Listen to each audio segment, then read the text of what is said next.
अस्सलाम वालेकुम नाज़रीन, इमरान याकूब खान साहब और फैसल चौधरी साहब के साथ मैं हूं Samina Pasha. Programme view point में आपको खुशामदीद कहती हूँ। पाकिस्तान में इस वक्त दर्जा हरारत बढ़ रहा है और इस वक्त हम देख रहे हैं कि सियासत का दर्जा हरारत भी बढ़ता ही चला जा रहा है। जहाँ पर एक तरफ DGISPR की तरफ से एक प्रेस कॉन्फ्रेंस हुई, 9 मई का दिन आया जिस पे सब ने फिर से तकरीबात की और अपने अपने अंदाज से उसको मनाया। तो दूसरी तरफ हमने ये भी देखा कि हुकूमत की तरफ से भी मुख्तलिफ किस्म के बयानात का सिलसिला जारी रहा। अब एक अजीब व गरीब सी कन्फ्यूजन है कि क्या हुकूमत और PTI के दरमियान मुज़ाकरात हो सकते हैं। PTI इनकारी है, तो दूसरी तरफ अब हमने ये भी देख लिया कि इस्टेब्लिशमेंट की तरफ से भी PTI को वाज़े तौर पर ये कहा गया है कि उनसे कोई बात नहीं होगी, कोई डील नहीं होगी, कोई मुज़ाकरात नहीं होंगे। उनके पास सिर्फ एक ऑप्शन है और वो है मुआफ़ी का, जिसको पाकिस्तान तहरीक इंसाफ ने रद्द कर दिया है। तो इस सारी सिचुएशन में ये जो बढ़ता हुआ दर्जा हरारत है, ये मामलात को किस तरफ लेकर जाएगा, आखिर ये रियासती मामलात चलेंगे कैसे, और ख़ास तौर पर उस सूरत में कि जब एक सूबे में इस जमात की हुकूमत भी है और ये एक अपोजिशन की सबसे बड़ी जमात भी है। इस सारी सूरत हाल में फिर ये हम देख रहे हैं कि मौलाना फजल रहमान साहब भी सड़क पर आ चुके हैं, उनकी तरफ से भी जलसे जुलूस किए जा रहे हैं और इसके साथ साथ वो ये बात भी कर रहे हैं कि वो कोई कॉम्प्रोमाइज़ भी नहीं करेंगे और अपने तौर पर इस तहरीक को जारी भी रखेंगे। तो क्या मौलाना अपना वज़न PTI के पलड़े में भी डाल सकते हैं? क्या उनके साथ भी उनका इत्तेहाद मुमकिन हो सकता है? अगर ऐसा होता है तो कितना इस हुकूमत के लिए ये चैलेंज होगा, इस पर भी बात करना बड़ा ज़रूरी है। और इसके साथ साथ जो दीगर हुकूमती मामलात हैं उसको भी आज के प्रोग्राम में डिस्कस करेंगे। क्या चैलेंजेस हैं मज़ीद हुकूमत को इस वक्त, इन सब चीज़ों पे बात होगी आज के प्रोग्राम में। आप सबको आमदीद कहती हूँ और ख़ासतौर पर खुशामदीद कहती हूँ अली गौहर बलोच साहब को। PMLN के रहनुमा हमारे साथ आज मौजूद है प्रोग्राम में। अली गौहर बलोच साहब, आपको खुशामदीद भी कहती हूँ और आपकी तरफ मैं आती हूँ। मुझे ज़रा इजाज़त दीजिएगा कि मैं इमरान साहब और फैसल चौधरी साहब का कमेंट ज़रूर शामिल करूँ और फिर उसके बाद आपकी तरफ भी आते हैं। इमरान साहब, टेम्परेचर तो बढ़ गया है, वैसे भी गर्मी हो गई है और सियासी गर्मी भी हमें महसूस हो रही है, हिद्दत बढ़ गई है।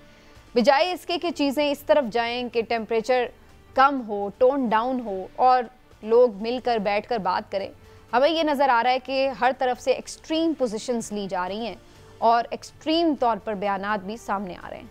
आपको क्या लग रहा है, आने वाले दिनों में मामलात सेटल होंगे या मज़ीद ख़राब होंगे? बिस्मिल्लाहिर्रहमानिर्रहीम। समीना, देखिए सीधी सी बात है, वैसे तो जो गर्मी का आपने जिक्र किया, तो इस वक्त जब हम ये स्टूडियोज़ में बैठे हैं तो लाहौर में तो मौसम बड़ा खुशगवार हो गया और हल्की हल्की बारिश भी हो रही है, पहले आंधी भी चली है तो ज़रा ठंड प्रोग्राम हो गया। तो मुझे ये लगता है कि जितनी, लेकिन ये लाहौर में गर्मियों का जिस तरह का मौसम है, ये धोखा ही होता है। एकदम बारिश होती है और फिर हब्स और गर्मी भी हो जाती है। लेकिन मुझे ये लगता है कि अभी सियासत में भी ना ये गर्मी के जो बबोके आएंगे ज़रूर, लेकिन फिर ठंड प्रोग्राम ही है, उसमें उस तरह से नहीं है। हब्स होगा, सियासी हब्स होगा, ज़रूर होगा, लेकिन अगर आप ये समझें कि इसमें इतनी गर्मी हो जाएगी कि चीज़ें फना हो जाएं, वो उस तरह से अभी नहीं होगा। अभी चीज़ें वो ठंड प्रोग्राम ही रहेगा। उसमें बुनियादी चीज़ देखें, हम सबसे पहले ये डिस्कस कर देते हैं मौलाना फजल रहमान का मामला, कि मौलाना साहब का, जैसे आपने इंट्रो में आपने जिक्र किया कि उन्होंने कहा जो बातें की इतनी तेज़। और देखिए, मौलाना फजल रहमान के बारे में मैं हमेशा एक बात करता हूँ कि वो एक बड़े ज़ीरक सियासी रहनुमा, और वो इन चीज़ों को ना बड़ा देखभाल के तोल के फिर को बात करते हैं। अभी उन्होंने ये जो दावा किया है कि धांधली के ख़िलाफ़ तहरीक रोकने के एवज़ उन्हें पेशकश की जा रही। अब सबसे अहम बात यह है कि मौलाना साहब बताना होगा कि ये पेशकश उन्हें कौन कर रहा है और क्या पेशकश की जा रही है, क्योंकि जब तक ये बात ही वाज़ेह ना हो कि उन्हें क्या पेशकश की गई है और किस जानिब से की गई है, तो इस पर खुल के क्या बात की जा सकती है। और अगर मौलाना साहब, जो कि हमेशा ये कहते हैं कि वो किसी से खौफज़दा नहीं है, अगर वो वाकई खौफज़दा नहीं है तो उन्हें खुल के ये बात बतानी चाहिए, क्योंकि वो तो ये दावा करते हैं कि असम्बलियाँ बेची और ख़रीदी गई, धांधली हुई इलेक्शन में। तो अगर वो इस बात को क्लियर कर दें तो फिर तो उनके मौक़िफ़ को इससे तक़वियत मिलेगी, ना कि ये कि वो भी छुपाते फिरें कि उन्हें क्या पेशकश की गई है। लिहाजा मैं ये ज़ाती तौर पर समझता हूँ कि जब तक ये चीज़ें इस तरह से हैं, मौलाना साहब मेरे ख्याल में PTI देखें एक मेन अपोजिशन। PTI के साथ मिलेंगे? नहीं मिलेंगे। उसकी वजह मैं यही बयान करने लगा था, क्यों नहीं मिलेंगे। उनको सियासी तौर पे नुकसान है PTI से मिलने का। देखिए, जब हुकूमत या ताकतवर इदारे ये देखते हैं कि हुकूमत इस वक्त मामला ख़राब है तो अपोजिशन में से किसी को साथ मिलाना है। तो जब पीटीआई के लिए तो तमाम दरवाजे बंद हैं, अभी तक तो ये आपके सामने ही है, जो भी पोजीशन है, को प्रेस कॉन्फ्रेंस कर लें, को बयान कर लें, जो भी चीज़ें हैं उनकी रोशनी में रावी पीटीआई के लिए बिल्कुल भी चैन नहीं रख रहा। अगर इस बात को हम एक तरफ रख भी देंगे पीटीआई की क्या मुश्किलात हैं, वैसे भी चूंकि मौलाना की तो सारी सियासत केपी में है ही पीटीआई के अगेंस्ट, जी ऐसे जाहिर है उनकी लोकल सियासत तो खत्म हो जाएगी अगर वो पीटीआई के साथ ही इत्तेहाद करें। इसलिए समीना उनके लिए बेहतर चांस ये होगा कि वो इसी तरह अपोजिशन की सियासत करें और फिर अच्छी पेशकश कबूल कर लें। ठीक है चौधरी साहब, आपकी क्या राय है, क्या मौलाना साहब पीटीआई से इत्तेहाद करेंगे आगे चल के? एक सवाल पर उन्होंने ये कहा था कि पीटीआई से अभी बात नहीं हो रही लेकिन हमें इनकार भी नहीं है। आपको लगता है कि बातचीत आगे बढ़े तो मौलाना साहब बैठ सकते हैं पीटीआई के साथ? देखिए, मौलाना साहब जो हैं इस वक्त वो बड़ी स्मार्ट पॉलिटिक्स खेल रहे हैं और वो क्योंकि एक कोई उससे एग्री कर सकता है, उनके मौक़िफ़ से डिसएग्री कर सकता है, लेकिन आप एक बात से इनकार नहीं कर सकते कि मौलाना साहब की खताबत, मौलाना साहब के फ़ैसले और उनकी जमात को सियासत करना आती है, जो कि ज़ाहिर है पाकिस्तान तहरीक-ए-इंसाफ इतनी गहरी सियासत नहीं करती। मौलाना साहब इस वक्त बयानिए की जंग लड़ने में मसरूफ़ हैं और वो जो रिसेंट इलेक्शन हुआ है उसमें उनका जो मुखातिब है,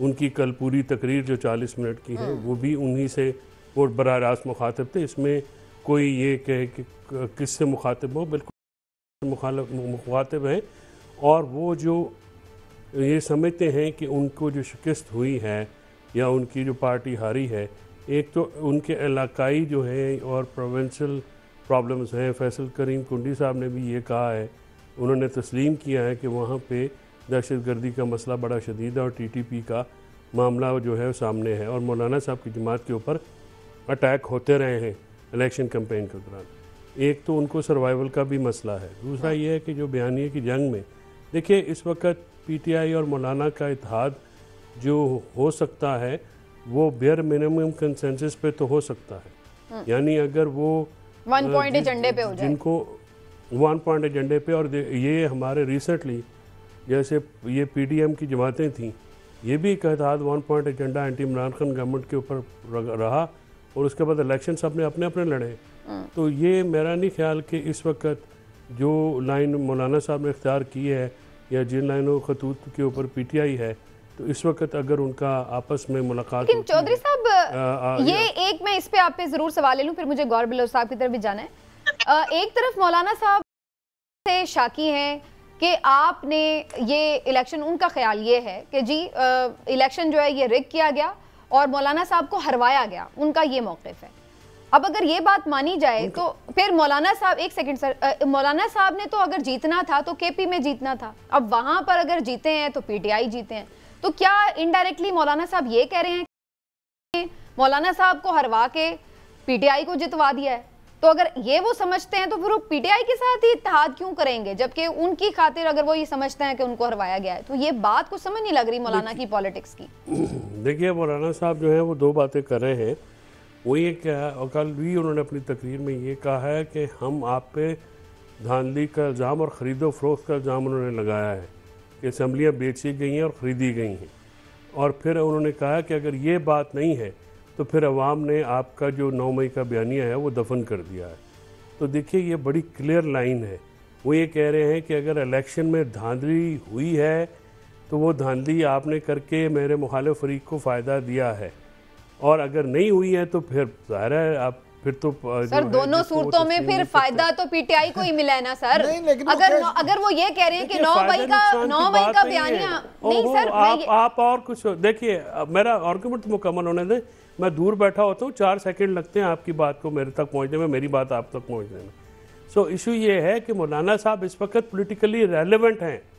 आप मुझे बताइए कि जितने मौलाना साहब इस वक्त पॉलिटिकल रेलेवेंट हैं और डिस्कशन में हैं, कोई और जमात है पाकिस्तान की?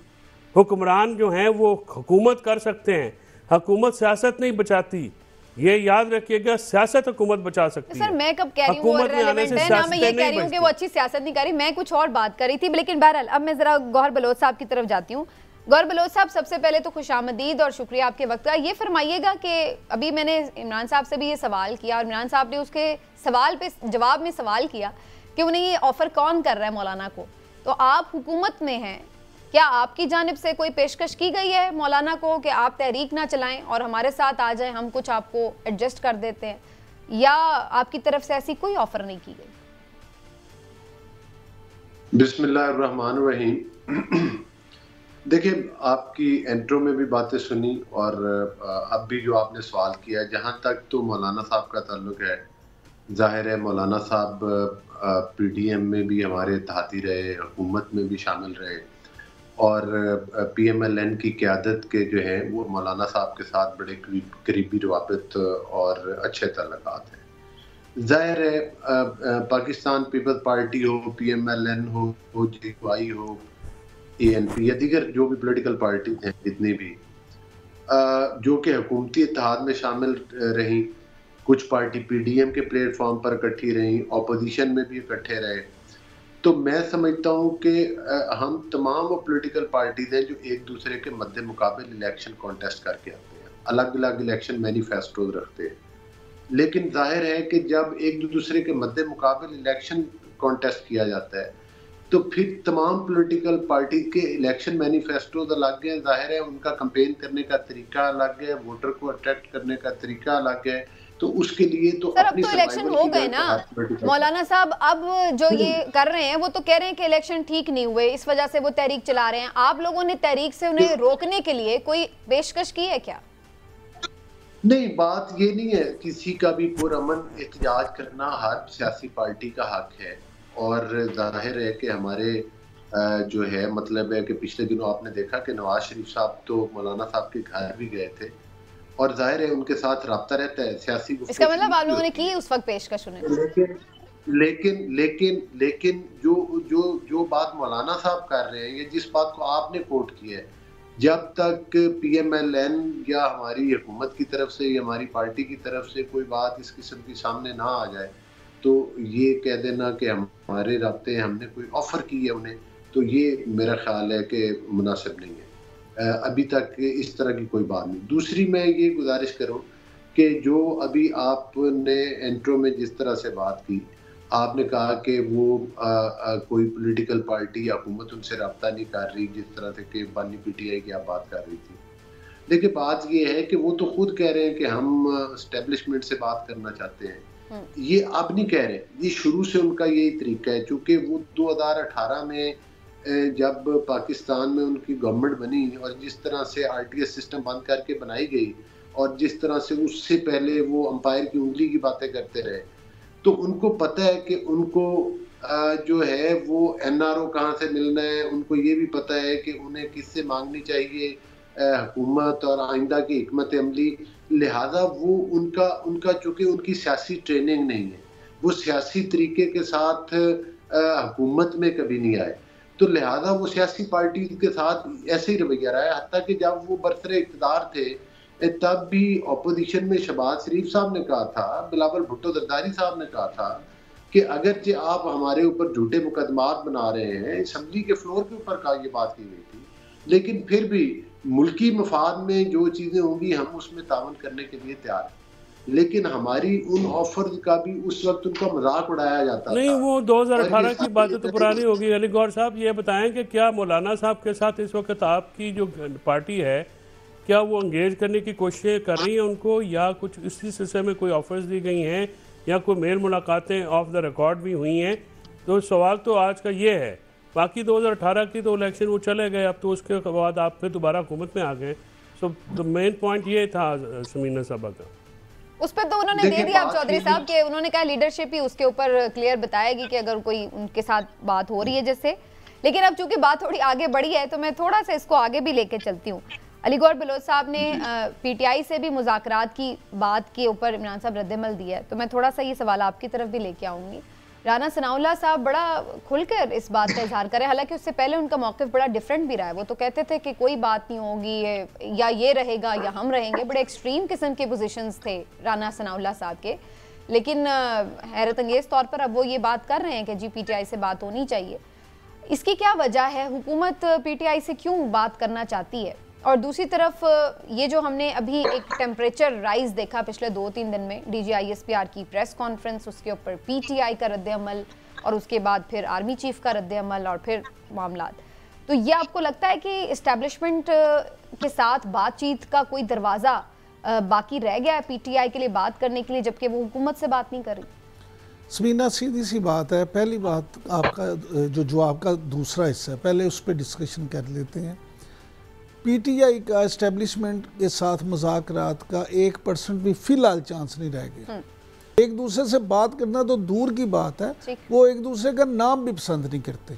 PTI इस्टेब्लिशमेंट का जिस तरह से जिक्र करती है, आर्मी चीफ हों या DGISPR, उनकी तरफ से भी कैटेगोरिकली ये कह दिया गया है कि नहीं भाई, इस पे तो ना कोई बात हो सकती है ना सोचा जा सकता है। तो ये जो सारी चीज़ें हैं, इसके साफ जाहिर होता है कि फ़िलहाल ऐसी कोई 1% भी मुमकिन सूरत हाल नहीं। फिर इसका मतलब है मुज़ाकरात का तो ऑप्शन टोटल खत्म। मैं अब आपसे, क्योंकि हुकूमत के साथ तो PTI नहीं करती। समीना, अब दूसरी आपके सवाल का पहला हिस्सा वो ये है कि मैं आपसे अर्ज़ करूँ, हुकूमत और अपोजिशन के मुज़ाकरात को एक मुअम्मा क्यों बनाया गया? वो मुअम्मा इसलिए बनाया गया कि हुकूमत भी मुज़ाकरात नहीं चाहती, PTI भी मुज़ाकरात नहीं चाहती। PTI तो 1000 दफ़ा ये कह चुकी है कि हम तो करेंगे सिर्फ इस्टेब्लिशमेंट के साथ। हुकूमत सिर्फ हुकूमत में होने के नाते, एक वो कहते हैं ना भरम रखने के लिए या ये कहने के लिए कि जी असी तो बड़ी कोशिश की थी, बात बराए बात, सिर्फ बात तकल्लुफ कर रहे हैं, इत्माम हुज्जत जिसे कहा जाता है। इत्माम हुज्जत के तौर पे ये कह रहे हैं कि जी आ जाओ जी करें, लेकिन अमलन हुकूमत भी ना ये करना चाहती है और ना ही हुकूमत की तरफ से इस तरह की संजीदा कोई कोशिश है। इसीलिए आप देखें कि एक फरीक की तरफ से अगर कोई पॉजिटिव बात आती है तो दूसरे की तरफ से कोई बहाना बना लिया जाता है। अच्छा, अगर दूसरा कोई बात अच्छी कर देता है तो पहला कहता है कि ओहो आटा गूंदे हिलदी क्यों है, इन्होंने तो ये बीच में स्पॉयलर्स भी मौजूद हैं। क्योंकि आपने ये हुकूमत और इसकी बात की तो मैं अली गौहर बलोच साहब का इस पे ले लेती हूँ, फिर मैं चौधरी साहब का ले लेती हूँ। अली गौहर बलोच साहब, कल एक प्रोग्राम में अली मोहम्मद खान साहब को मैं सुन रही थी, तो वो भी ये बात कर रहे थे कि हुकूमत कह ज़रूर रही है कि जी हम बातचीत के लिए तैयार हैं, हम बातचीत के लिए, ये तो नहीं है कि आप बातचीत के लिए तैयार हो के घर में बैठे रहे। आपने कौन सा इसमें इनिशिएटिव लिया है? कौन सी कोई आपने 2-4 लोगों की कमेटी बनाई या कोई भेजी हो मुलाकात के लिए, जिससे मुलाकात करने से PTI ने इनकार कर दिया और दरवाज़ा बंद कर दिया कि भाई हमने तुम्हें अंदर ही नहीं आने देना? तो आप लोग भी सिर्फ कह ही रहे हैं ना, तो आपने कोई अभी तक ऐसे इकदाम किए हैं, कोई ऐसी नरमी दिखाई है PTI के लिए कि जहां पर ये लगे कि जी आप लोग भी कुछ बातचीत में संजीदा है, और ना ही कोई आपने इनिशिएटिव लिया है? देखिए, आपके सवाल के 2-3 पहलू हैं और जाहिर है कि मेरे आप भी और जो बाकी मेरे दोस्त बैठे हैं ये अपने अपने तौर पर इस फील्ड में काफ़ी तजर्बा रखते हैं। मैं आपके प्रोग्राम की वसातत से 2-3 गुजारिशात करना चाहता हूँ। एक तो बुनियादी बात यह है कि जो 9 मई के वाक़यात हैं वो सिर्फ 9 मई के वाक़यात नहीं है, उससे पहले भी आपको पता है कि 2013-14 वाले धरनों के बाद भी जब PTV पर हमला हुआ था और वो सुप्रीम कोर्ट। सर आगे आ जाए ना, बात करने के लिए भेज रहे हैं किसी को कि नहीं भेज रहे? मैं आपके नहीं, देखिए नहीं, आप थोड़ा सा सियाको सबाक का हवाला देना पड़ता है ना बात समझाने के लिए। सर वो आपको भी पता है, तो उसके बाद ही आप लोग मुज़ाकरात की बात कर रहे हैं ना कि हम तो तैयार हैं। वो सारा सियाको सबाक आपको भी पता है, मुझे भी पता है। अब उससे आगे चलें कि आप मुज़ाकरात के लिए जा रहे हैं या नहीं जा रहे? मेरा गुजारिश करने का मकसद ये है कि 9 मई के जो वाक़यात हुए उनको 1 साल हो चुका है, मामलात अदालतों के अंदर हैं, लेकिन आज तक किसी बंदे को कोई सजा तो नहीं सुनाई गई। तो इसका मतलब ये है कि अगर सजाएं नहीं सुनाई गई तो जाहिर है कि मामला तो अदालतों के अंदर हैं, फिर कहीं ना कहीं से, और स्टे ऑर्डर भी दिया गया है और स्टे ऑर्डर के ऊपर फिर फैसला भी कोई नहीं आया कि भाई इनको इन केसेस ने किन अदालतों में चलना है। मकसद ये है कि पाकिस्तान में बहुत बड़ा सानिया तो हुआ, लेकिन इस चीज का इजहार आपको पता है कि कल वजीर आजम साहब ने भी अपनी वो काबीना की मीटिंग में किया। तो हम तो सर आप क्यों कह रहे हैं कि मुज़ाकरात करने हैं? आप या तो एक चीज क्लियर कर लेना कि चूंकि PTI ने 9 मई कर दिया लिहाजा हमने मुज़ाकरात नहीं करने। एक तरफ हम कह रहे हैं मुज़ाकरात करने हैं। अली गौहर साहब, बात ये नहीं, अली गौहर साहब प्लीज एक पोजीशन तो रखें। नहीं, एक सेकंड। अली गौहर साहब प्लीज मेरा एक ज़िमनी सवाल इस पे ले लें, आपको जवाब देने में आसानी होगी हमें समझने में। मैं सिर्फ ये मैं तो बड़ा क्लियर जवाब, हाँ जी मैं ये जानना चाहता हूँ सर, ज़रा ये हमारी रहनुमाई कर दें कि इस वक्त जो मौजूदा सूरत हाल है सियासी, आप की बात को अगर सच मान लिया जाए इस मफरूज़े को कि PTI की किसी सतह पे को फैसिलिटेशन हो रही है, वो अदालतों में या किसी भी जगह पे जो भी आपने फरमाया, इसको अगर दुरुस्त भी मान लिया जाए, तो क्या ऐसी सूरत हाल में इस्टेब्लिशमेंट के मूड को देखते हुए, इस्टेब्लिशमेंट के PTI के साथ रवैये को देखते हुए हुकूमत ये नाराज़ी मोल ले सकती है कि इन हालात में इस्टेब्लिशमेंट की मर्ज़ी के बगैर PTI से या किसी और फरीक से मुज़ाकरात करे या उनके साथ मामलात को तय करे? क्या आप समझते हैं कि पाकिस्तान आप अफोर्ड कर लेंगे? ये जो आम आसान सवाल। देखिए, बात ये है कि इस वक्त तक जो पाकिस्तान के जितने भी इदारे हैं, मैं समझता हूँ कि वो हुकूमत के साथ जो एक आईनी और कानूनी ताउन है वो उस हद तक बिल्कुल है, और उसमें कोई इस वक्त बात नहीं है। और ख़ास तौर पर जो पाकिस्तान के माशी हालात हैं उसमें तमाम मुक़्तदर हलके जो हैं वो बढ़ चढ़ कर हिस्सा ले रहे हैं, और इंशाल्लाह इशारे भी बेहतरी की तरफ जा रहे हैं। दूसरी ये मैं गुजारिश करूँगा कि एक तरफ 9 मई के वाक़यात जो हैं वो रोदे रोशन की तरह आया नज़र आ रहे हैं। मैं कोई बायस्ड बात नहीं कर रहा, लेकिन इसमें कोई अबहाम नहीं कि इसका मास्टरमाइंड कौन है, इसमें उकसाने वाले कौन हैं, इसको करवाने वाले कौन हैं, इसको करने वाले कौन हैं। और फिर अगर हम चाहते हैं कि सियासी इंतशार ख़त्म हो मुल्क में, पॉलिटिकल स्टेबिलिटी आए, जब तक ज़िम्मेदारान को सजाएं नहीं मिलेंगी, ज़िम्मेदारान ये रियलाइज ही नहीं करेंगे, इसका मतलब है कि वो, तो फिर इसका मतलब है कि एक आदि और 9 मई भी हो जाए तो फिर भी स्टे ऑर्डर। मैंने जो आपकी बात से नतीजा किया ना अलीगौर बलोच साहब, वो ये है कि जो इमरान साहब का तज्जिया है ना वो दुरुस्त है कि आप लोग सिर्फ कह ही रहे हैं, आपने करने नहीं। क्योंकि अगर आप लोग ये समझते हैं कि 9 मई के जिम्मेदारान ये हैं, नहीं, मैं ये बात कह रही हूँ कि आप एक तरफ जब ये बात करते हैं कि बात करनी है, तो इसका मतलब है जो हो चुका है वो हो चुका है, उसके साथ ही आप ये समझते हैं कि फिर बातचीत करनी है। या फिर आप ये कहें कि जनाब चूंकि इन्होंने ये कर दिया लिहाजा हमने बात नहीं करनी, अब ये इस काबिल नहीं है, तो फिर भी एक बात है। आप साथ कहते हैं बात भी करनी है और फिर बात करते भी नहीं है। बात ये नहीं है कि बात करनी है या नहीं करनी। किसी न किसी तरह से किसी न किसी चैनल पे सियासी पार्टियों की फिर भी कहीं ना कहीं बात चल रही होती है। लेकिन अगर आप कहें कि एक तरफ वो ये बयान दें कि हम सिर्फ एस्टेब्लिशमेंट के साथ बात करेंगे, दूसरी तरफ वो उनके जो केसेस हैं उन पर स्टे ऑर्डर हों, तो मैं नहीं समझता कि ये बराबरी की सतह पर बात हो सकती है। पहले एक वाकया हुआ है, उसको चले ये छोड़ दें कि किसने ये करवाया है। जिसने भी ये कुछ करवाया है उन मुजरमान को कटहरे में ला के सजाएं तो सुनाई जाएगा, उनको बताया। आप लोगों के प्रोसिक्यूटर्स कोई सबूत देंगे तो वो सुनाएंगे ना। अभी तक तो चालानी मुकम्मल। एक ब्रेक लेना जी, मुझे ब्रेक से वापस आकर डिस्कशन को आगे बढ़ाते हैं, उसके बाद फर्दर इस पे बात भी करेंगे। ब्रेक के बाद हमारे साथ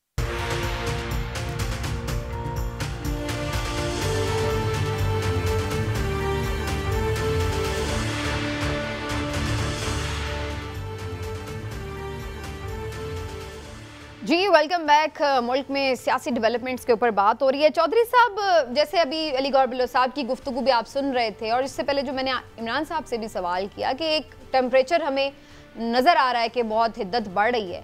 इस्टेब्लिशमेंट की तरफ से जो दो टोक बयानात आए हैं PTI के लिए, और ख़ास तौर पर जो बड़ी सख्त किस्म की प्रेस कॉन्फ्रेंस भी उनकी तरफ से की गई DGI SPR की तरफ से, जिसका सख्त रद्द-ए-अमल भी दिया PTI ने।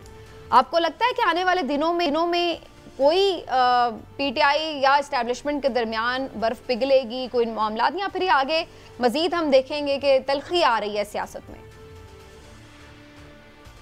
देखिए, फिलहाल अंदिया तो तलखी का ही दिया जा रहा है। दोनों साइडों ने अपनी पोजीशन जो है वो स्ट्रॉन्ग पोजीशंस ली हैं, जिसमें ये अंदिया नहीं है किसी भी तरफ से कि जो है वो लचक का मुजाहरा जो है किसी तरफ से किया जाएगा। लेकिन मैं समझता हूँ कि आने वाले हालात जो हैं वो इतने डिफ़िकल्ट हैं कि उसमें फिर कोई ना कोई बात करनी पड़ेगी। जहाँ तक तो मौजूदा हुकूमत का ताल्लुक़ है, तो मैं बिल्कुल ना तो वो चाहते हैं कि उनके मुज़ाकरात हो, ना वो कर सकते हैं। अभी तक वो इस पोजीशन में नहीं है कि वो अपने ओन पे कोई फ़ैसला कर सके। वो कैबिनेट अपनी मर्ज़ी की नहीं बना सकते बावजूद कोशिशों के, तो बाकी तो बातें आप छोड़ें। और एक और बात जो मैं अर्ज़ करना चाहता हूँ, देखिए 9 मई में हुकूमत की तरफ से ये कहना कि सज़ाएँ नहीं हुई, ये अपने फेलियर का एडमिशन है, क्योंकि तफ्तीश और प्रोसिक्यूशन रियासत यानी स्टेट और हुकूमत की ज़िम्मे होती है।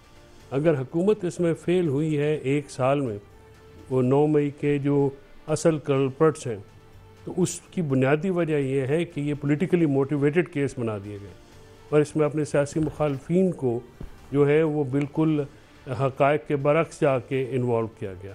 एक जो मुकदमे में 15-15 हज़ार बंदे जब आप एक इंसिडेंट में आप करेंगे तो फिर तफ्तीश तो मुकम्मल नहीं होगी। अभी भी अदालतों में चालान नामुकम्मल है और जब तक आप चालान जमा नहीं कराएंगे, तफ्तीश मुकम्मल नहीं करेंगे, तो अदालतें फ़ैसला नहीं दे सकती। सिर्फ अदालतें इसकी ज़िम्मेदार नहीं हैं, इल प्रोसिक्यूशन और जो है नाक़िस तफ्तीश इसकी मेन वजह है।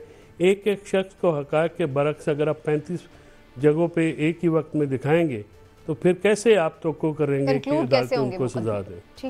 एक एक साल हो गया है जो ख़ातीन कैदी हैं उनके ख़िलाफ़ अभी तक आप कुछ नहीं बना सके और हर बार उनकी ज़मानत के बाद एक झूठे मुकदमे में उनको मुलव्वस करके किला मशानी जैसी जगहों पे लेके जो है वो किया गया। और अदालत पे भी मैं हैरान हूँ कि वो किस तरह से उनके फ़िज़िकल रिमांड दिए जा रहे हैं और इस तरह से जो उनको ट्रीटमेंट जो है वो फेयरनेस और फेयर ट्रायल के भी बरक्स है और उनकी जो ट्रीटमेंट है वो किसी तौर पे भी आप ये नहीं कह सकते कि इंसाफ के किसी भी तकाजे को पूरी करती है। और इसी तरह से हर जगह के ऊपर एक सियासी मुखालफिन को फंसा के, और हुकूमत के पास ये भी समझना लगता है कि कोई और चीज़ बताने को है नहीं, ना मैशत पे बात हो रही है, ना पाकिस्तान में कोई भी ऐसा शोबा है जिसके ऊपर बात हो रही है। और आज आके 9 मई का ढंडोरा जो है वही पीटा जा रहा है और अवाम ने तो उसको मुस्तरद 8 फरवरी को कर दिया है और इलेक्शन में उसको वोट ना दे के उन जमातों को जो को 9 मई की बात करते हैं। तो अपनी कारकर्दगी के ऊपर भी कोई बात नहीं की जाती और 9 मई के पीछे छुपा जाता है। और ये फेलियर्स जो हैं ये कौन कितनी देर तक उठाएगा इन नाकामियों का बोझ। आपने पॉइंट बड़ा इंपॉर्टेंट उठाया, मैं इस पे इमरान साहब और गौहर बलोच साहब की भी राय ज़रूर लूँगी। इमरान साहब, ये और भी बहुत सारे लोगों को मैंने कल सुना, चूँकि कल दिन भी ऐसा ही था, लेकिन मैं मुस्तकिल जो लोगों को सुन रही थी सबका इस बात के ऊपर एक कंसेंसस डेवलप होता नज़र आ रहा था कि क्रिमिनल जो कोर्ट प्रोसीडिंग्स थी उनको पॉलिटिकल बयानिए में जब बदलने की कोशिश की गई तो उसकी वजह से जो असल मुजरिमान थे वो भी अभी तक सज़ा नहीं हासिल कर सके और बहुत से बेगुनाहों को नाहक कैद भी सहनी पड़ी और जुल्म भी सहना पड़ा, उनके साथ भी ज्यादती हुई, जिसकी वजह से पीटीआई को भी एक नैरेटिव बनाने का मौका मिला कि जनाब उल्टा ये तो हमारे साथ ज्यादती हो गई है। समीना देखें, 9 मई का जो वाक़या है ना, इसको आप इस तरह से बिल्कुल एक आम केस के तौर पे नहीं ले सकते। पहली बात तो ये है कि 9 मई को जो हुआ किसी तौर भी वो काबिल बर्दाश्त नहीं है, चाहे कोई भी जिसने भी किया। दूसरी बात ये कि वो जिस तरह से किया, जितने भी लोग उसमें इन्वॉल्व थे, देखिए मुख्तलिफ शहरों में ये वाक़यात हुए और बाकायदा प्लानिंग के बगैर ऐसी बातें तो नहीं होती। हमारा तो सवाल और सिर्फ ये है कि जनाब जितने लोग गिरफ़्तार हुए हैं वो सब के सब तो उसमें इन्वॉल्व नहीं हैं। जो गुनाहगार हैं उनको ज़रूर सज़ा दें, जो बेगुनाह हैं उनको फारिग कर दें और बात आगे चले। अब यहाँ पे 2-3 चीज़ें हैं जिनकी प्रॉब्लम है। पहली बात ये कि पाकिस्तान में ये पहला केस नहीं है जिसमें साल हो गया और किसी को सज़ा नहीं हुई। पाकिस्तान में हर केस में इसी तरह होता है। तो ये अगर हम सिर्फ ये कह दें कि ये हुकूमत की नाकामी है, ऐसा नहीं है। हमारे यहाँ ये निज़ाम अदल की नाकामी है। यहाँ पे कानून जो है बन जाता है लेकिन उस पर ना अमल दरामद होता है। प्रोसिक्यूशन जो है उसका किरदार किस मुकदमे में, चले फैसल चौधरी साहब बतौर वकील ही अगर ये बता दें तो अगले जब इनकी बारी आए कि कोई ऐसा मुकदमा है जिसमें ये कह सकें कि उनके नज़दीक मेरी बात सुने, मैं और बात कर रहा हूँ कि प्रोसिक्यूशन का पाकिस्तान की हिस्ट्री में एक मुकदमा बता दें जिसमें प्रोसिक्यूशन का किरदार वो काबिल तारीफ़ करार दे दें। भाई यहाँ निज़ाम ही ऐसा बना दिया गया है जानबूझ के कि अपनी मर्जी से लोगों को इन्वॉल्व भी किया जा सके, अपनी मर्जी से लोगों को सजा भी दिलवाई जा सके और अपनी मर्जी से बावक्त ज़रूरत लोगों को बेगुनाह भी करार दे दिया जाए।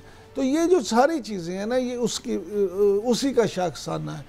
जहाँ तक बात पीटीआई की है तो एक पर्टिकुलर बात को आप समझ लें, पीटीआई में प्रॉब्लम ये है इस वक्त कि इस वक्त पीटीआई के लिए सबसे बड़ा ख़तरा जो इस्टेब्लिशमेंट हो या हुकूमत हो वो क्यों नहीं हो रही, वो खुद बानी पीटीआई है। उसकी बुनियादी वजह ये है कि उनका बयानिया, एक तो वो खुद बहुत सख्त मौक़िफ़ रखते हैं, दूसरा उनकी तरफ से बार बार अपनी पार्टी के लोगों को भी जार पे लाई जाती है और ये कहा जाता है कि खबरदार, जहाँ वो थोड़े से ढीले होते हैं या कोई मुज़ाकरात की बात करते हैं, ऊपर से डंडा आ जाता है कि खबरदार उसको मैं निकाल दूंगा, उसको मैं फारिग कर दूंगा, तोड़ के रखो। तो वो बानी पीटीआई भी जो है ना, वो उनकी भी पॉलिसी इस वक्त ये खेलेंगे या ना खेलने देंगे कि अगर मुझे लाओगे तो ठीक है, अगर मैं नहीं हूँ तो फिर मैं किसी को भी नहीं चलने दूंगा। ये रवैया भी खुद उनकी अपनी जमात के लिए भी ज़्यादा नुकसानदेह साबित होगा, क्योंकि ये ज़रूर है कि इस वक्त पीटीआई एक मकबूल तरीन जमात है, लेकिन यहाँ पे आप देखें पीपल्स पार्टी किसी ज़माने में कम मकबूल थी, मुस्लिम लीग नून की यहाँ पंजाब में कम मकबूलियत थी। अगर वो जमातों की आज वो हालत नहीं रही तो उसके ज़रूरी नहीं पीटीआई भी सारी ज़िंदगी के लिए नहीं है, ये भी कभी मकबूलियत ऊपर होती है कभी नीचे होती है, इस बात का उससे कहा। लेकिन बहरहाल अलीगौर बलोच साहब, ये जो अब बन रहा है एक पूरा नैरेटिव, उसमें तो बज़ाहिर ये नज़र आ रहा है कि हुकूमत भी शायद कहीं संजीदा नहीं है मुज़ाकरात के लिए। ये बात ज़रूर की जाती है, अगर आप वाकई संजीदा हैं तो आप राब्ता करें उनसे, अगर वो नहीं आपको पॉजिटिव रिस्पांस देते तो फिर भी एक्सपोज हो जाएंगे कि हाँ जी देखें हमने तो फिर भी कोशिश की लेकिन उनकी तरफ से राब्ता नहीं हुआ। और अगर ऐसा नहीं है तो आप एक ही दफ़ा कहें कि भाई नई बात होनी, बात ख़त्म, ताकि ये जो रोज़ का एक इशू है कि बात होनी है बात नहीं होनी, ये किसी तरफ लग तो जाए कि हाँ भाई ये पॉलिसी है, एज ए स्टेट आपकी, एज ए गवर्नमेंट आपकी ये पॉलिसी है। देखिए बात ये है कि सिर्फ जिस तरह से कि आपके प्रोग्राम में भी अभी डिस्कस हो रहा था कि सिर्फ फेस सेविंग के लिए ये कहना कि जी मुज़ाकरात होने चाहिए, तो वो तो वैसे भी गैर मुनासिब बात है। अगर कोई बात होनी चाहिए तो वो किसी सॉलिड ग्राउंड पे होनी चाहिए, सॉलिड रीजन के ऊपर होनी चाहिए। सिर्फ ये कह देना कि जी जिस तरह से कि आप फरमा रही हैं कि चलें फेस सेविंग के लिए ये कह दिया जाए कि ये कमेटी बन गई, ये बात करें। देखिए जो 9 मई के वाक़यात हुए वो एक सीक्वेंस के साथ हुए। आपने देखा कि एक ही टाइम में मुख्तलिफ शहरों में, मेरा जवाब आपको पसंद ना आए वो एक अलग बात है, लेकिन सुनना तो चाहिए ना आपको। आप किस तरह कह सकती है कि मैं आपके सवाल का जवाब नहीं सुनाए। मैंने तो सवाल आपसे जी बात कर, आपने यही कहा था ना कि वो मतलब है कि मैंने कहा है कि जब तक ये सारी चीजें सिर्फ दिखावे के लिए नहीं होनी चाहिए, इनका फायदा तब है जब ये मजबूत ग्राउंड्स के ऊपर हों ये बातें। उसकी रीजन ये है कि अगर पीटीआई वाले खुद कहे कि हमने एस्टेब्लिशमेंट से बात करनी है तो मरकज में सिर्फ पीएमएलएन की हुकूमत तो नहीं ना, उसमें इत्तेहादी भी शामिल है और तमाम इत्तेहादियों की एक अपनी राय भी रखते हैं अपनी जगह पर। मुख्तलिफ पोलिटिकल पार्टीज हैं, जिस तरह से मैंने अर्ज किया कि एक दूसरे के मद्दे मुकाबले इलेक्शन कॉन्टेस्ट करके आएंगे पार्टी, तो लिहाजा ये फैसला सिर्फ प्राइम मिनिस्टर या सिर्फ पीएमएलएन ने नहीं करना, उन इत्तेहादियों ने भी करना है जो कि हमारे साथ इस सारे हुकूमती निज़ाम के अंदर बैठे हुए। दूसरी ये गुजारिश है कि अगर जिस तरह से ये कहा जा रहा है कि जी 9 मई के वाक़यात तो बिल्कुल वो कहते, वो तो डिनाई करते ये हुए ही नहीं, ये तो जनाब करवाए गए, और ये मुझे बताएं कि एक ही वक्त में फैसलाबाद के ISI ऑफिस पे हमला होता है, GHQ के ऊपर हमला होता है, कोर कमांडर हाउस पे हमला होता है, मियाँ वाली के और सरगोदा की तनसीबात के ऊपर हमला होता है, शोदा के मुजस्मों के ऊपर हमला होता है, टारगेटेड हमलों की हिदायत कौन दे रहे थे, ऑडियो वीडियोस किसकी आ रही थी, उन ऑडियो वीडियोस में क्या कहा जा रहा था, ये किसी से कोई ढका छुपा हुआ नहीं है। इस तमाम चीज़ को इतना आसान बात नहीं है कि ये हजम हो जाए पाकिस्तान को या पाकिस्तान की रियासत को या पाकिस्तान। सर यही तो हम भी बात कह रहे हैं कि जरूर पहुंचाएं कैफरे किरदार तक जिन्होंने ये कार्रवाइयां की हैं। सिर्फ रोज बताने से तो ये मसला हल नहीं होगा ना सर। हम तो यही बात कह रहे हैं कि जो लोग मुलविस हैं उनको कैफरे किरदार तक पहुंचाएं, जो नहीं मुलविस हैं उनको एक्टिविटीज की सियासी इजाजत होनी चाहिए और उनके लिए फिर एक बात ये है, इसका ज्यादा बेहतर हाल ये है कि जितनी जल्द हो सके उन लोगों को सजाएं हो, क्योंकि ये स्टे ऑर्डर का तो प्रोसिक्यूशन के साथ नहीं है ना। अच्छा, स्टे ऑर्डर तो सिर्फ मिलिट्री कोर्ट्स वाले के ऊपर है। इमरान साहब एक ब्रेक लेना ऑलरेडी। स्टे ऑर्डर अली साहब वो सिर्फ मिलिट्री कोर्ट्स वाले पे है, अदरवाइज तो नहीं। में कितने ट्रायल हैं? मामला तो सारे संगीन है। चले एक ब्रेक ले लेते हैं। नहीं, मेरा ख्याल में सर वो जरा चेक कर लीजिएगा, आपके पास इतला ठीक नहीं है। मिलिट्री कोर्ट्स के ट्रायल 102 लोग हैं सिर्फ उनके पास, ठीक है, उनमें से भी 20 चले गए। में वो तो 80 से इसमें कोई स्टे नहीं है। 102 थे सर इनिशियली, और 80 के करीब जो हैं वो 20 के करीब रिहा भी हो चुके हैं, और मेरा ख्याल है 70 से 80 के करीब अभी जो हैं केसेस उनके ऊपर स्टे ऑर्डर जरूर। एक ब्रेक लेते हैं जी, ब्रेक से वापस आते हैं, डिस्कशन को आगे बढ़ाएंगे, हमारे साथ रहिएगा।